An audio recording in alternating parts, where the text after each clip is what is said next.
Bonjour, alors encore Israël Dupuis pour vous parler un peu de l'optimisation de site web avec Dreamweaver et les CSS.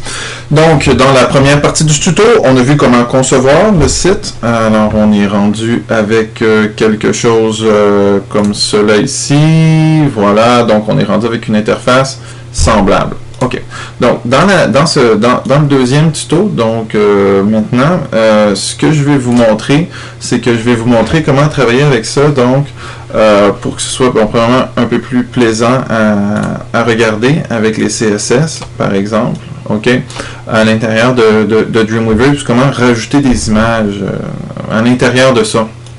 Ok, bon, on y allait avec une approche basique, là, page par page, puis dans un autre tuto, je vous montrerai avec les CSS et les balises. Ok, premièrement, je vais prendre ce que j'ai fait tantôt, puis je vais faire un enregistrement, enregistrer sous. Je vais l'appeler gabarit, ok, parce que je vais me servir de ça pour tous mes autres pages. Ok, donc je vais l'enregistrer comme gabarit. Ensuite, pour mes liens soulignés, bon, ce que je peux faire, c'est que je peux aller dans Modifier, Propriété de la page. Donc, dans Dreamweaver, Modifier, Propriété de la page. Alors là, bon, j'ai plusieurs options, ok, comme par exemple les aspects CSS. Alors bon, je peux choisir de mettre quelque chose d'un peu plus élégant, peut-être comme police pour ma page. Alors peut-être, par exemple, le 16, mettons 14, pour que ce soit gros. Couleur du texte. Je pourrais choisir quelque chose, ok, à ce niveau-là, peut-être un gris, ok. Marge en haut puis gauche, je vais mettre 0 partout.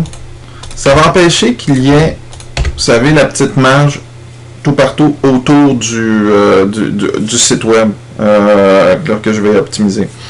Image d'arrière-plan, si je voudrais une grosse image en arrière-plan, je pourrais le faire. Maintenant, je n'ai pas ça, mais si je voudrais une grosse image en arrière-plan ou une couleur d'arrière-plan, je pourrais le faire ici. Donc, dans les propriétés de la page.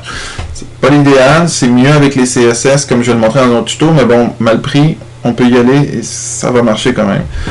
Ensuite, lien CSS. Alors, lorsque le texte mène en quelque part, par défaut, il est souligné bleu. C'est pas toujours ce qu'on veut, ok, surtout dans le cas où le texte devient un menu. Donc, style, peut-être, bon, on pourrait dire, bon, mettons-le jamais souligné là, pour cette page-là. Et couleur des liens, mais tiens, on va leur donner une petite couleur pour les séparer du restant de la page, par exemple. Tiens, ok, bon, tiens, allons-y avec ça ici. Ok, je ne vais pas mettre rien dans ces liens-là ici, lien de survol, lien souligné. Bon, peut-être la survol, ça pourrait être intéressant, ça va changer la couleur lorsque je vais les survoler. Enfin, ça reste des décisions esthétiques, ça reste à vous. Lien visité, c'est que le lien change de couleur lorsqu'on revient. Ok, donc on peut lui donner, si on ne veut pas que le navigateur là, mettre ses valeurs par défaut, lui donner nos valeurs. Ok, lien actif, c'est là où on est. Ok, appliquer. Ok, donc déjà à ce moment-là, mes liens sont changés. Ok, donc c'est un peu plus agréable, c'est un peu plus intéressant à regarder. Oui, je vais sauvegarder dans mon gabarit. Donc voyez-vous, ici, déjà quand je passe au-dessus de mes liens, il change de couleur. Et donc lorsque je clique et que je reviens, mon lien n'a pas changé de couleur parce que j'ai mis la même couleur à lien visité. Donc ça me fait un petit menu. Bon, basiquement CSS, ok. Autre problème, mon site est encore à gauche de la page bon, j'ai pas encore mis mon texte courant dans le bas. Je vais aller faire ça de suite. Ok, alors dans Dreamweaver, je regarde encore.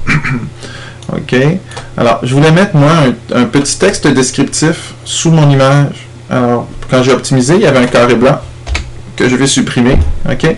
Ici aussi, il y avait un carré blanc, il sert à rien, je vais le supprimer, j'ai pas le goût d'avoir une image qui soit là pour rien, ok.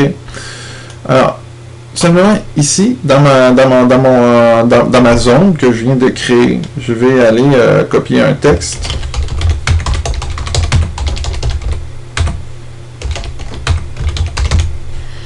Bon, allons avec du lorem ipsum, ok.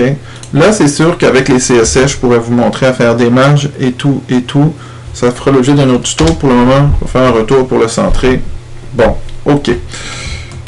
je sauvegarde. Alors, j'ai un gabarit qui est quand même bien. Alors, ça va avec ça. Bon, maintenant, pour centrer ma page, ok, parce que ma page est à gauche.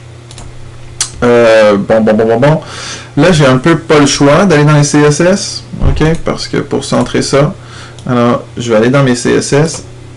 Si c'est actuel, il faut aller à tous, donc notre panneau de CSS, fenêtre, style CSS, ok, si on ne l'a pas d'ouvert.